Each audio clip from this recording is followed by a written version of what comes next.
Jadi katanya pejabat-pejabat yang istilahnya terindikasi ya, dukung-mendukung pada tahun politik sebelumnya. Iya. Nah itu katanya akan tersingkir Pak Seda. Ya, Ini itu seperti apa mungkin nih Pak? kurang lebih 3 minggu dilantik Bapak Bupati. Langsung kita bersama Bapak Bupati langsung kita ke Kementerian Pertanian untuk jemput bola. Alhamdulillah untuk peningkatan ekonomi dan juga infrastruktur pertanian kita dapat kegiatan optimasi lahan itu sebanyak 500 hektar.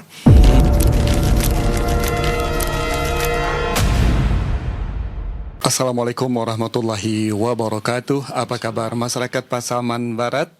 Selamat datang di podcast Radio Pasaman FM dan Pasbar TV. Hari ini kita berbincang dengan pemerintah daerah Kabupaten Pasaman Barat untuk menanyakan informasi seputar hari ini. Saya Tafridrian dan kita akan membahas satu tema yang sangat penting dan hangat diperbincangkan, yaitu langkah pemerintah daerah Pasaman Barat di tengah defisit dan efisiensi. Sejak dilantik Bupati dan Wakil Bupati Pasaman Barat 25 Maret yang lalu, pemerintah Kabupaten Pasaman Barat dihadapkan pada berbagai tantangan serius, mulai dari defisit anggaran, utang terhadap pihak ketiga, hingga tuntutan efisiensi yang harus dilaksanakan tanpa mengorbankan pelayanan publik. Tak hanya itu, masyarakat juga menanti kejelasan soal mutasi pejabat, program ketahanan pangan, Koperasi Merah Putih, hingga persiapan pemilihan wali nagari serentak. Untuk menjawab semua itu, telah hadir bersama kita di studio Pejabat Sekretaris Daerah Kabupaten Pasaman Barat, Bapak Dodi San Ismail. Selamat datang Pak Sekda. Ya. Terima kasih telah hadir di Radio Pasaman FM dan Pasbar TV. Mengawali perbincangan kita Pak Sekda, bisa nggak Pak Sekda gambarkan bagaimana kondisi pemerintahan daerah Pasaman Barat sejak Bupati kita dilantik sampai dengan sekarang? Ya, terima kasih Pak Jimmy telah diundang kami mewakili Bapak Bupati Wakil Bupati Pasaman Barat yang hari ini masih ada agenda di luar daerah. Alhamdulillah mungkin sejak tanggal 25 Maret 2025 Bapak Bupati Bapak Yulianto dan Bapak Ipan dilantik oleh Bapak Gubernur di auditorium.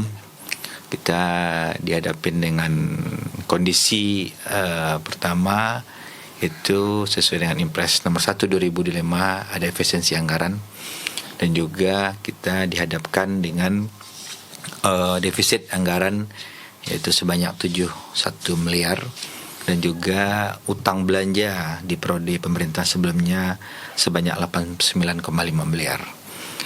Yang hari ini langkah-langkah yang telah kita laksanakan, pertama di awal 1 bulan pertama pemerintahan Bapak Bupati Yulianto dan Bapak Ipan, kita langsung melakukan pergeseran anggaran dari utang belanja, dari defisit kita 71 miliar, alhamdulillah hari ini bisa menjadi 43 miliar dengan langkah-langkah konkret dan strategis itu menstop semua kegiatan-kegiatan yang ada di dinas, di OPD, dan mengurangi beberapa agenda-agenda sifatnya seremonial dan juga kegiatan-kegiatan lainnya yang ada di dinas dan di OPD tersebut. Dan juga untuk lebih kondusifnya pelayanan kepada masyarakat dan juga optimalnya pemerintahan, itulah beberapa langkah optimal yang kita lakukan dalam waktu secepat mungkin. Nah, terkait dengan defisit anggaran nih Pak Sekda, seberapa besar dampaknya terhadap program yang sudah direncanakan pada tahun sebelumnya yang harus dilaksanakan pada tahun ini Pak? Ya, terkait dengan efisiensi anggaran dan dampak defisit terhadap program sebelumnya, itu beberapa sumber pendanaan itu ada bersumber dari dana alokasi khusus dan juga dari dana DAU peruntukan dan juga dana yang bersumber dari pendapatan asli daerah. Terkait dengan yang bersumber dari pendapatan asli daerah, itu beberapa kegiatan-kegiatan itu tidak bisa kita laksanakan tahun ini dengan bertujuan kita untuk menstabilkan kondisi fiskal atau keuangan daerah. Tapi kegiatan bersifat DAO peruntukan seperti infrastruktur, kesehatan, pendidikan tetap kita laksanakan. Dan alhamdulillah hari ini sudah mulai dengan tahap perencanaan, dan insyaallah kita berharap mungkin di awal Agustus semua kegiatan infrastruktur yang bersumber dari dana DAO peruntukan dan juga dilakukan khusus untuk sektor pendidikan dan kesehatan insyaallah akan terlaksana. Kemudian baru-baru ini kan ada ini Pak Sekda, mungkin Pak Sekda juga sudah konferensi pers ya, mengenai ada tuntutan yang 100 hari kerja. Nah itu bagaimana Pak Sekda menanggapi itu Pak? Ya, alhamdulillah hari ini sebenarnya kalau bicara 100 hari kerja di pemerintahan itu tidak ada baik itu pusat maupun daerah tidak ada istilah 100 kerja. Semuanya kita bekerja, mau hari libur, mau hari dinas tetap bekerja, mau siang mau malam. Hari ini Bapak Bupati, Bapak Yulianto dan Bapak Yulianto Ipan tetap bekerja 24 jam untuk melayani masyarakat. Alhamdulillah dengan kondisi keuangan fiskal yang tidak sedang baik-baik saja hari ini, efisiensi dan defisit anggaran. Dan hari ini langkah-langkah strategis yang kita laksanakan yang tidak bisa kita katakan tidak ada sumber pembiayaan yang ada di APBD kita. Pertama, kita sudah memulai beberapa memulai kegiatan seperti untuk pelayanan kesehatan bersama menggandeng Ikatan Dokter Indonesia, melakukan pengobatan gratis, mendatangkan dokter spesialis untuk daerah terpencil. Yang selama ini kita sama ketahui untuk mendapatkan pelayanan dokter spesialis itu kita harus datang ke ibu kota kabupaten. Apakah itu ke rumah sakit pemerintah atau rumah sakit swasta. Alhamdulillah kita datang melakukan penyentuhan langsung kepada masyarakat untuk pelayanan. Dan juga kita sudah melaksanakan beberapa program jemput bola ke pusat. 1 bulan kurang lebih 3 minggu dilantik Bapak Bupati, langsung kita bersama Bapak Bupati langsung kita ke Kementerian Pertanian untuk jemput bola. Alhamdulillah untuk peningkatan ekonomi dan juga infrastruktur pertanian kita dapat kegiatan optimasi lahan itu sebanyak 500 hektar. Dengan pembiayaan itu kurang lebih 4,5 juta per hektarnya. Dan itu dari mana itu Pak? Sumber APBN Kementerian Pertanian. Nah, alhamdulillah mungkin kalau tidak ada halangan, insyaallah mungkin dalam 6 bulan ini akan dilaksanakan. Itu kegiatannya kita mengoptimalkan lahan-lahan pertanian, lahan tanah yang tidak produktif kita jadikan lahan produktif. Itu seperti pembangunan irigasi, ada juga bantuan benih tanaman. Juga ada sarana produksi lainnya, pestisida, pupuk dan sebagainya macamnya. Dan itu tolak ukurnya akan dampak langsung di akhir tahun. Kenapa saya sampaikan seperti itu? Pak. Kita bangun infrastrukturnya dalam waktu 2 bulan, termasuk saprodi. Kalau saprodi itu benih tanaman dan pupuk dan sebagainya macamnya. Kita langsung di bulan target kita berarti Juli, Agustus, berarti September kita udah mulai tanam. Kurang lebih 3 bulan, berarti di akhir tahun kita nampak hasil produksinya. Kalau hari ini kita anggap aja per hektar produksi padi kita itu 5-6 ton dikali dengan harga gabah, harga padi itu 6.000 aja, berarti ada 36 juta per hektar hasil ekonomi, dampak ekonomi yang dirasakan oleh petani kita di Pesoma. Kalikanlah dengan jumlah 500 hektar. Berapa hektar? Iya. Mungkin dengan kalkulasi kita biaya produksi itu sekitar paling 40-50% biaya produksi. Berarti ada nilai keuntungan di petani itu 50% dikalikanlah dengan 500 hektar. Dan kita berharap itu bisa maksimal, mudah-mudahan tidak ada kendala cuaca atau kendala musim panas yang kita rasakan saat ini. Dan juga hal lain yang telah kita laksanakan, kita alhamdulillah dari sekian banyak 90 nagari kita sudah membentuk Koperasi Desa Merah Putih. Itu sekarang ini tuntas semua Pak ya? Tuntas dan insyaallah hari ini BPKD selaku OPD yang membawahi masalah keuangan dan juga Koperindak, Kop UKM dan juga Dinas Pemberdayaan Nagari rapat mengenai Koperasi Daerah Merah Putih dengan KPPN Lubuk Skaping, dan mudah-mudahan bisa action di bulan depan dan Kopdes ini nanti akan ada pembiayaan melalui perbankan.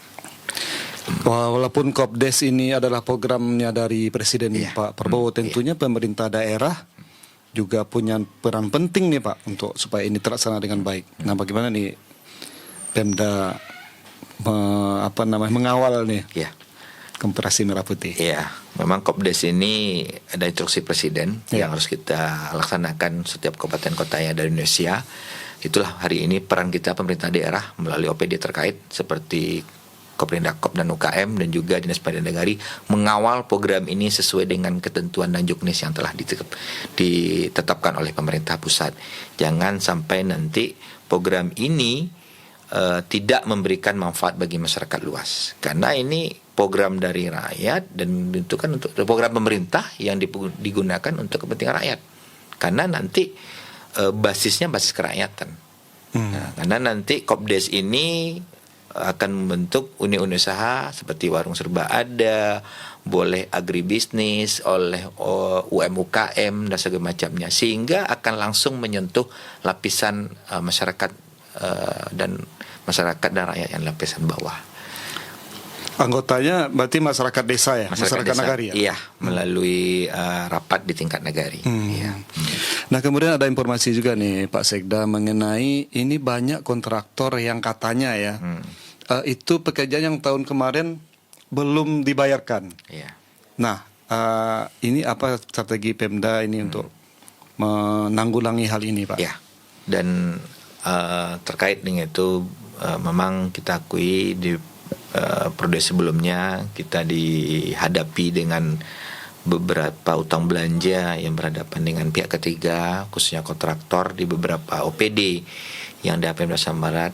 Dan tapi alhamdulillah hari ini dengan waktu efektif kita kurang lebih 2 bulan karena dihadapkan dengan cuti bersama, lebaran dan kalender lainnya, hari lebaran ini penting, itu alhamdulillah kita sudah membayar utang kepada pihak ketiga itu sebanyak 35 miliar. Utang belanja sebanyak 35 miliar dari total 89 miliar. Berarti kurang lebih 40%-an sudah kita laksanakan. Sudah selesaikan ya Pak? Ya, itu uangnya bagaimana Pak? Dari mana Pak itu untuk membayar itu? Ya, membayarnya itu ada yang kita bersumber dari dana APBD. Dengan kita menstop seluruh kegiatan-kegiatan di beberapa OPD yang pembiayaan bersumber dari pendapatan asli daerah, kita bayarkan kepada utang belanja kepada pihak-pihak ketiga karena secara bertahap-tahap. Dan mudah-mudahan mohon doa kita bersama, mudah-mudahan tahun ini bisa maksimal untuk kita menuntaskan utang belanja. Dan mungkin tambahan tadi sedikit terkait apa yang kita laksanakan, alhamdulillah selain untuk di bidang ketahanan pangan, kita Kopdes Merah Putih juga pelayanan kesehatan, kita alhamdulillah bersama dengan Pak Bupati juga waktu itu langsung sounding ke Kementerian Sosial waktu itu.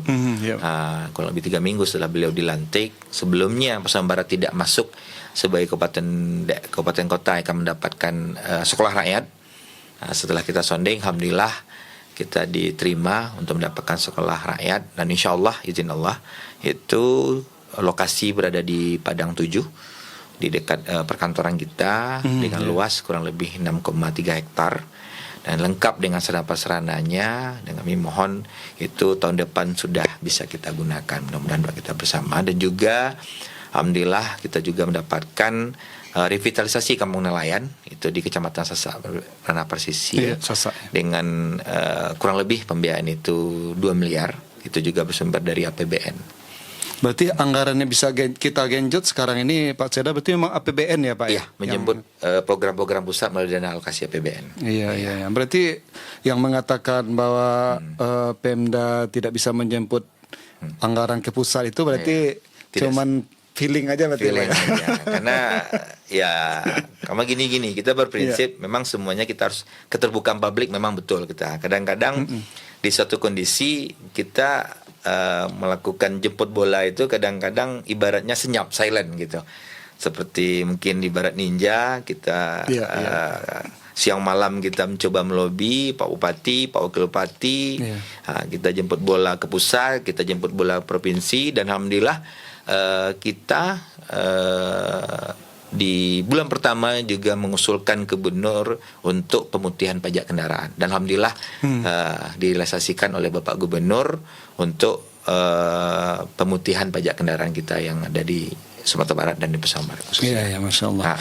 Berarti perjuangan dari pemerintah daerah Pasaman Barat untuk menjemput bola pembangunan selaku pembangunan ke pusat, itu ya luar biasa ya Pak Sekda ya. Artinya baru dilantik aja berapa hari setelah dilantik itu langsung memang itulah yang dikejar. Masya Allah. Baik, Pak Seda. Kemudian satu lagi mengenai ini janji politik ini. Ini berkaitan dengan masyarakat. Dulu istilahnya masyarakat nggak tahu nih Pak. Jadi seolah-olah dalam 3 bulan itu, dalam 1 hari itu, janji politik ini harus tuntas semuanya. Nah, bagaimana Pak Sekda nih menjelaskan? Ya, terkait dengan janji politik, ya hari ini kita sudah mulai memasukkan beberapa program-program sesuai dengan visi misi kita dan janji politik kita di saat pemerintahan Bapak Bupati di awal pemerintahan.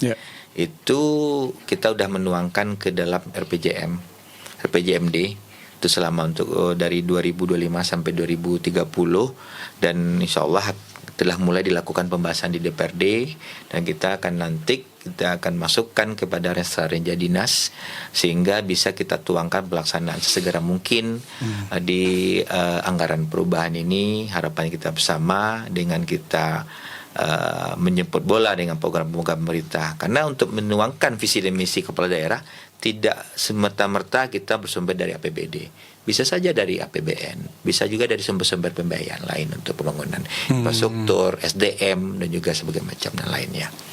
Nah, dengan kondisi defisit anggaran ini tentu mau tidak mau memang pasti harus tetap berpengaruh ya Pak Seda ya. Nah, ini bagaimana pemerintah daerah biar supaya ini bisa berjalan gitu.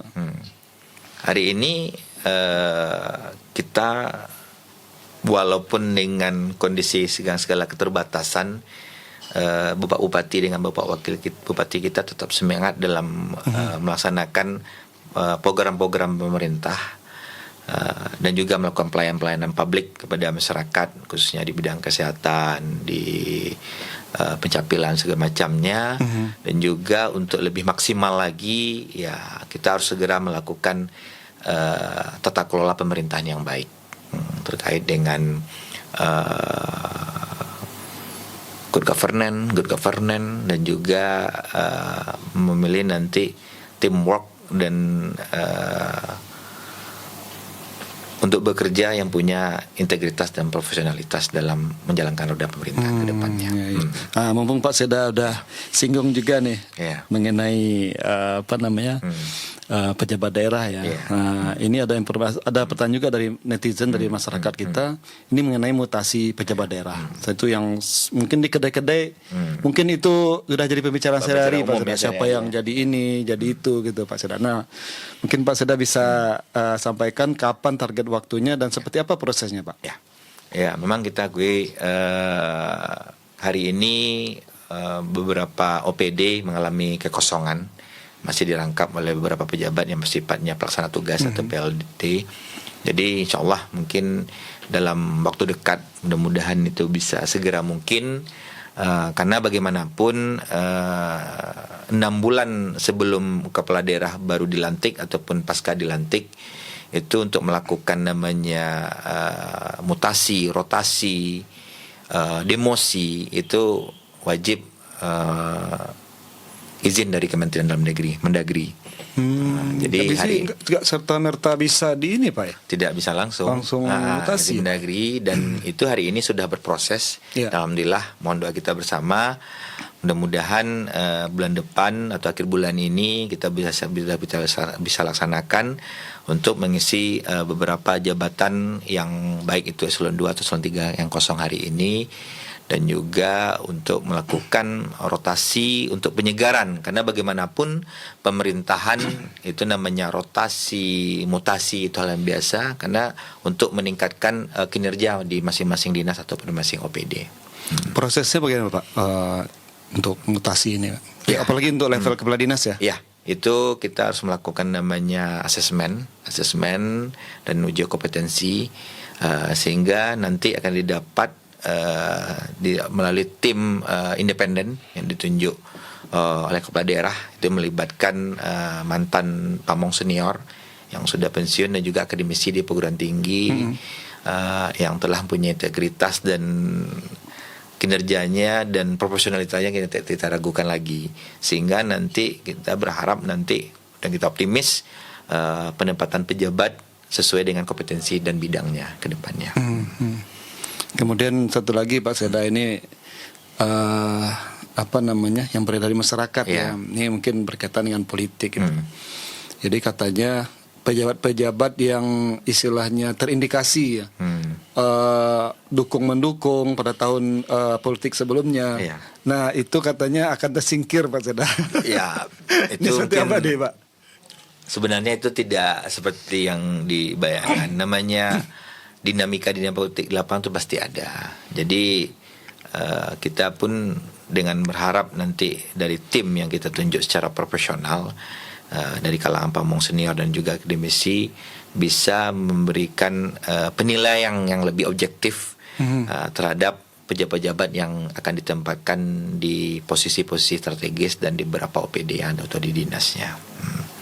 Jadi istilahnya kalaupun tapi kalau seandainya terbukti memang dia itu pasti udah kena sanksi ya Pak Seda ya. Iya. Maksudnya kalau secara memang dia apa namanya kan ada aturan memang ASN nggak boleh Berpolitik, tapi tidak boleh berafiliasi dengan iya. apapun. Artinya kalau itu dia memang sudah terbukti itu memang otomatis dia udah kena sanksi ya Ya, Pak. sanksi otomatis Iya. kalau di saat pilkada itu dengan lembaga Bawaslu-nya sebagai lembaga pengawasan pemilu dan juga mungkin sesuai dengan ketentuan lembaga yang ditunjuk pemerintah untuk mengawasi Iya. jalannya kontestasi pilkada atau kontestasi pemilu yang kita laksanakan sebelumnya. Iya baik Pak Seda. Ini masih masalah politik nih Pak Sekda. Menarik nih mengenai pemilihan wali nagari serentak. Iya. Nah, karena kita 90 nagari dan mungkin yang definitif ada hanya 3 nagari yaitu Sinoroy, Katiagan sama Kapa. Berarti ada 87 nagari lagi nih untuk pemilihan. Nah, bagaimana pemerintah daerah nih untuk melaksanakan ini Pak? Oke. Dan alhamdulillah sesuai dengan instruksi Bapak Bupati dan Pak Wakil Bupati di awal pemerintahan kemarin sudah menginstruksikan kepada kami untuk segala melakukan persiapan terkait dengan pilwana serentak. Jadi alhamdulillah sekarang sudah mulai berproses untuk persiapan tersebut karena kita harus menyiapkan regulasi apakah itu namanya perda atau namanya perbub. Karena dalam pemerintahan ini kalau tidak ada regulasi kita tidak bisa bekerja. Jadi kita berharap kepada masyarakat luas Pasaman Barat kita sudah berproses untuk pelaksanaan pilwana serentak.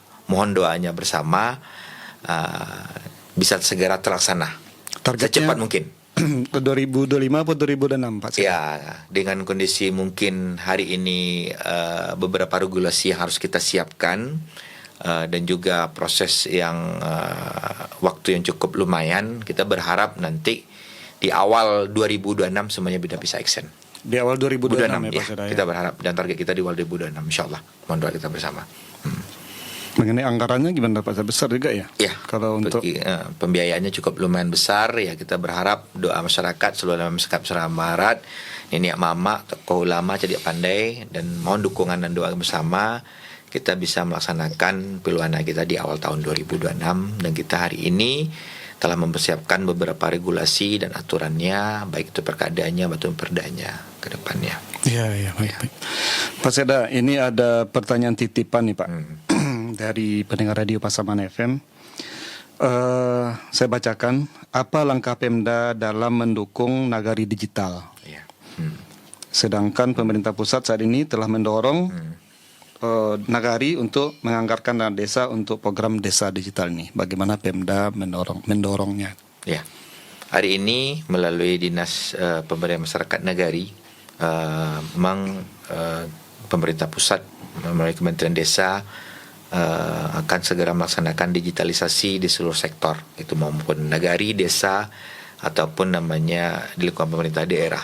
Sebenarnya digitalisasi ini sudah mulai dilaksanakan baik di tingkat pemerintah daerah maupun di tingkat nagari, tapi mungkin belum optimal karena hari ini pengawalan yang belum maksimal oleh OPD terkait, dan hari ini sesuai dengan instruksi Pak Wakil Bupati, OPD terkait khususnya membawahi nagari untuk bersama dengan Kominfo untuk melaksanakan mengawal digitalisasi di nagari maupun di OPD, dan kita di daerah juga mulai persiapan digitalisasi mal pelayanan publik. Jadi semua nanti pelayanan itu bersifat digital lagi. Termasuk di nagari ini Pak? Termasuk di nagari. Nah, mohon doa kita bersama, mudah-mudahan segera itu bisa terlaksana. Dan sekarang lagi proses untuk persiapan itu. Proses persiapannya. Berarti pemerintah mendorong melalui dinas terkait ya untuk supaya negara ini memang harus bertransformasi ke digital. Digitalisasi. Ya, insyaallah. Satu lagi Pak Sekda dari pendengar kita dari Pak Hail di Simpang 4. Assalamualaikum Pak Sekda. Saya ada satu ide untuk memberikan pemasukan PAD untuk Pasaman Barat. Nah, salah satunya melalui perusahaan daerah, yaitu usahanya menghasilkan dari wifi, pulsa wifi. Jadi nggak perlu pakai pulsa Telkomsel lagi, masyarakat biar hemat. Daripada memberikan keuntungan pada pihak lain, lebih baik ada pemasukan untuk daerah dan sangat bagus prospeknya untuk menambah PAD. Bagaimana tanggapan Pak Sekda? Ya, oke, itu usulan saran yang baik. Nanti akan coba kita bahas di tingkat tim kita di pemerintah daerah, sebagaimana nanti regulasinya, aturannya. Kalau memang itu tidak ada aturan yang tidak melanggar, yang bisa sesuai dengan regulasi, akan kita coba kita tampung dan kita laksanakan. Berarti artinya untuk semangat apa ini ya pokoknya yang positif ya Pak Sekda, didorong terus sama pemerintah daerah. Sesuai dengan regulasi dan ketentuan. Iya, siap. Biasa. Insyaallah kita juga untuk pendapatan daerah juga berusaha menghindari kebocoran. Akan segera melakukan namanya merevitalisasi beberapa kendaraan umum dan juga beberapa sumber pendapatan di beberapa perusahaan selain juga galian C dan sebagainya macamnya, dan juga kita mendorong perusahaan-perusahaan yang memiliki kendaraan baik itu truk CPO, alat truk sebagainya macamnya untuk memindahkan plat kendaraannya ke plat seri S. Pasaman Barat. Pasaman Barat. Nah, kenapa? Karena salah satu sumber pendapatan daerah kita melalui absen pajak. Jadi kita himbau kepada masyarakat Pasaman Barat, baik itu perusahaan maupun pemilik kendaraan pribadi, untuk segera membalik namakan kendaraannya ke seri S yang belum seri S. Kenapa? Karena 60% dari pajak kendaraan kita itu akan masuk hari itu juga ke kas daerah kita. Makin banyak masyarakat kita melakukan pembayaran kendaraannya beroda 4 ataupun roda 2, itu sangat memberikan sumbangsih bagi Kabupaten Pasaman Barat yang kita cintai. Jadi kami himbau kepada seluruh masyarakat Pasaman Barat untuk segera membalik namakan kendaraannya ke seri S, mumpung ada program pemutihan pajak hari ini dan juga Polda Gubernur. Jadi sumbangsih kita bagi Pasaman Barat ini untuk pembangunan Pasaman Barat yang kita cintai ini melalui bayar pajak kendaraan kita secara tepat waktu. Mumpung ada juga program-program kemudahan yang diberikan oleh pemerintah hari ini. Jadi pulang pemutihan itu langsung masuk ke kas daerah ya? Hari itu juga absen pajak. 60% dari pajak kendaraan itu masuk ke kas daerah. Misalnya nih, Pak Jimmy punya mobil dengan pajak misalnya itu per tahunnya itu 10 juta. Berarti 6 jutanya masuk kas daerah. Alhamdulillah. Kalau ada 6 juta aja misalnya orang 10 orang, berarti hari itu juga 60 juta masuk kas daerah. Berarti kalau akumulasinya setahun udah berapa yang masuk, yang bisa untuk pembangunan daerah kita dan juga bisa menyelesaikan kondisi fiskal kita yang lagi defisit ini. Betul. Berarti strategis juga nih Pak Sekda ya, untuk pemutihan. Yang pemutihan kan yang dibayar cuman yang tahun ini sama tahun depan ya Pak Sekda? Iya, sesuai dengan ketentuan dari surat edaran gubernur. Jadi yang utang-utang yang dulu, yang tunggakan-tunggakan. Ada 2 tahun pertama itu dibuktikan, biar balik nama itu diberikan kemudahan, BBN kendaraannya kan. Misal Pak Jimmy, kalau untuk masyarakat kita Pasaman Barat, yang mungkin seri Padang, seri Sejunjung, kabupaten kota lain, kita himbau, kita minta untuk sebelah balik namakan S. Kalau tidak, nanti pajaknya masuk ke daerah-daerah kendaraannya. Kemudian biayanya juga tinggi lagi kan, kembali ke normal lagi kan? Karena otomatis KTP-nya bukan KTP kita warga Pasaman Barat, otomatis pajak yang dibayar masuknya ke kabupaten kota lain ataupun ke provinsi lain kalau platnya luar Sumatera Barat. Jadi kita himbau lah masyarakat Pasaman Barat sesuai dengan himbauan Bapak Bupati untuk segera membalik namakan kepada seri S. Itulah wujud kita sebagai warga Pasaman Barat yang kita cintai ini untuk mendukung pembangunan program pemerintah. Itu waktunya sampai kapan itu Pak Itu Seda? 31 Agustus 2025. Oh, berarti masih banyak kesempatan Iya, ya. Berarti kesempatan. Juli, Agustus 2 Iya. bulan lagi ya. Iya. Pak Seda. Baik Pak Seda, ini pesan khusus Pak Sekda nih sebelum kita akhiri podcast kita di hari ini. Pesan khusus Pak Seda untuk masyarakat Pasaman Barat seperti apa Pak? Ya, mungkin saya hari ini mewakili Bapak Bupati Pak Yulianto dengan Bapak Wakil Bupati HMI PAN mengimbau kepada seluruh niniak mama, alim ulama, cadik pandai, tokoh masyarakat dan seluruh elemen masyarakat Barat, mohon dukungannya, mohon doanya untuk kami bisa menjalankan roda pemerintahan ini dengan sebaik-baik mungkin. Mudah-mudahan dengan doa dan dukungan baik moral dan material untuk Pasaman Barat terceda ini, kita bisa segera menyelesaikan permasalahan yang kita hadapi hari ini di pemerintah daerah, dan juga sumbangsih baik itu saran, masukan, kritiknya kita terima untuk bisa kita laksanakan bersama-sama sesuai dengan ketentuan regulasi yang ada. Baik, luar biasa Pak Seda. Banyak hal yang telah kita bahas ya bersama Pak Seda di hari ini, dari kondisi keuangan daerah yang sedang diuji, kemudian strategi efisiensi inovasi PAD yang mungkin sudah Pak Seda sampaikan tadi, dalam rangka menyiapkan masa depan yang lebih baik untuk masyarakat Pasaman Barat. Tentunya masih banyak pekerjaan rumah ya, tapi kita percaya dengan sinergi, transparansi, komitmen yang kuat, Pasaman Barat bisa bangkit dan tetap tumbuh meski dalam keterbatasan fiskal.